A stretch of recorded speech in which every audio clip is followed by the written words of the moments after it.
What's up, YouTube? Mr. Lamacy here, and today we're going to ask the question, is the Assassin the best starter class for the Diablo 2 Resurrected Ladder Reset? Let's figure it out. Now, the first thing, some people are like, no. And I mean, that's okay. That's fine. The first thing that I do want to talk about with the Assassin is we have our list of reasons right over here. Early plus late damage. It's just there and it's just easy. Now, the Assassin's damage is one of the best things about her. Not only is it going to be simple damage, right? Just traps with big AoE. Getting to even Fire Blast starting out is nice. You can get really quick with that.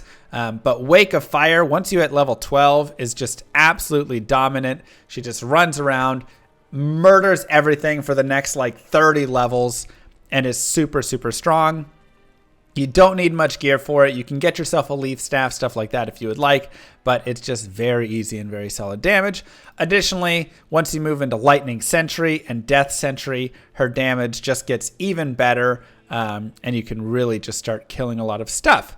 Now, again, you're also getting the benefits of multiple damage types, because you have Lightning Sentry doing that lightning, Wake of Fire doing the fire, so that's kind of early and shifting, but then Death Sentry has the Corpse Explosion, which is a mixture of fire and physical damage. So having all of these different types of damage is super helpful, and you can just absolutely murder stuff, which is really, really nice.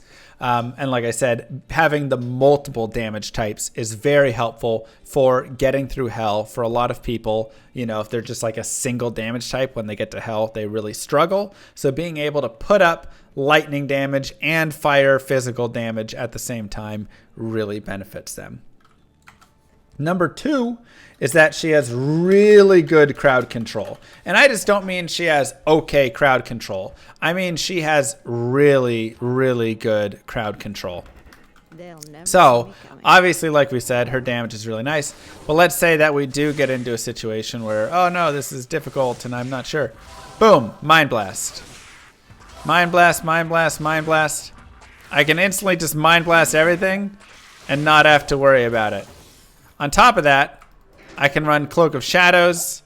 Now, nothing can see me. These archers aren't hitting me anymore. It's super, super nice, right? So just having a little bit of that flexibility is just so beneficial. And here you can see, even though these mobs were lightning immune, with just a couple Death Sentry traps added in and those mob types, we're able to kill everything. So good crowd control. Massive for this character. You can always just keep everything where you need it and then just put the damage in and deal it right there. The third thing is survival. The Assassin is extremely survivable. This goes with good crowd control, but on top of it, you have things like Fade, which is super big resistances. Even Burst of Speed, giving you this added movement speed, is really, really beneficial to this character, because now you can run around and just be just so much easier. She has really good frames as well, so it's easy for her to get out of stuff when mobs are hitting her. And just kind of move forward, right? So if I see mobs are, chasing me, I can run away from them. And if they do hit me, I can still run away from them and then be fine. Additionally, having a Shadow Master or Warrior, something like that, gives you even more survivability, makes it even easier for this character. And lastly, Vitality for the Assassin is +3 life per point.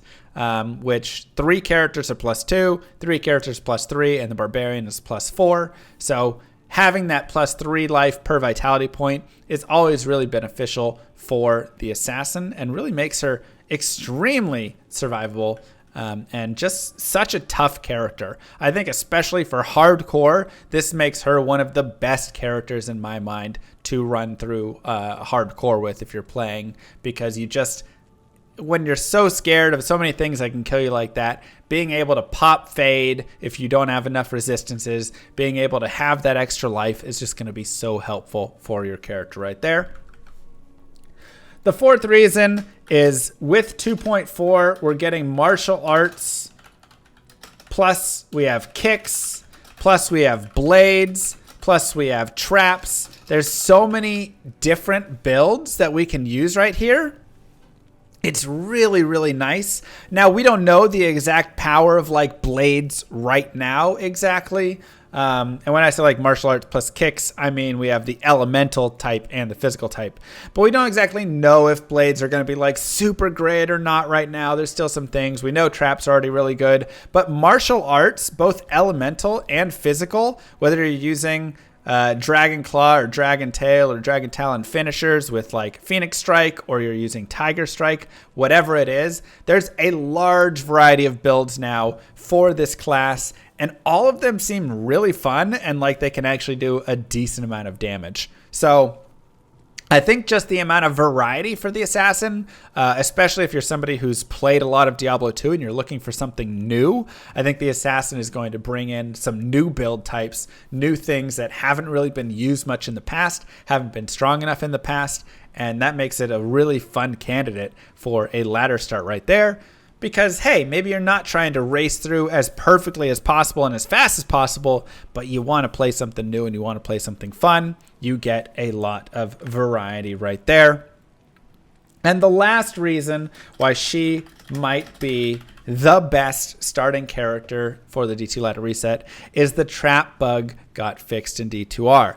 And what this meant was if you went into an area in Diablo 2 and you laid down traps, these traps actually were counting towards the minion count in Diablo 2. So then the area itself would have less, or not minion, the unique boss count. So then the area itself would have less bosses, which made it worse for magic finding, which just made it kind of a nightmare, right? It was always an issue with the Trapsin, was that she just would encounter less unique bosses because she had the traps, and thus people did not really run traps in for any of that magic finding stuff.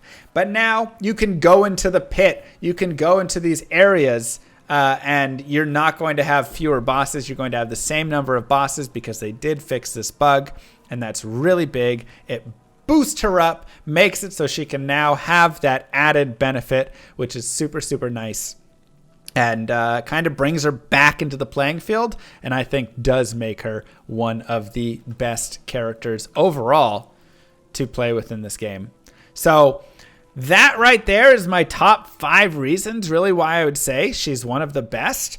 I would also throw in as maybe a bonus 6th reasoning right here is just key farming. Really early on, key farming can be super nice, and this is a great character to do it. The lightning damage can kill the Countess and kill all the mobs right there. You can go and kill the Summoner and all of the mobs through there, and then you can also go and do nil attack with this, with the corpse explosion. That can be helpful to prevent his corpse explosions from killing you. You explode all of them instead. She is a fantastic key farmer, especially super early on when a lot of characters are weak. People don't have enigmas and all of that stuff. Maybe don't have the damage type.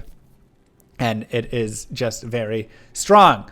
So that is bonus reason number 6. But overall, just one of the best characters. I think she is one of the best ladder starting characters, and maybe even better than a sorceress or a paladin. Again, it depends what you're looking to do with the character.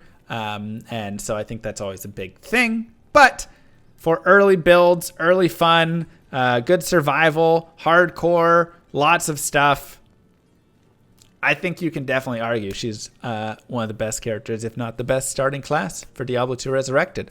So I'd love to hear your guys' thoughts, comments down below about what you think is amazing about the Assassin, or maybe not. Feel free to put it down there. Mwah! Don't forget to like and subscribe. Peace, YouTube.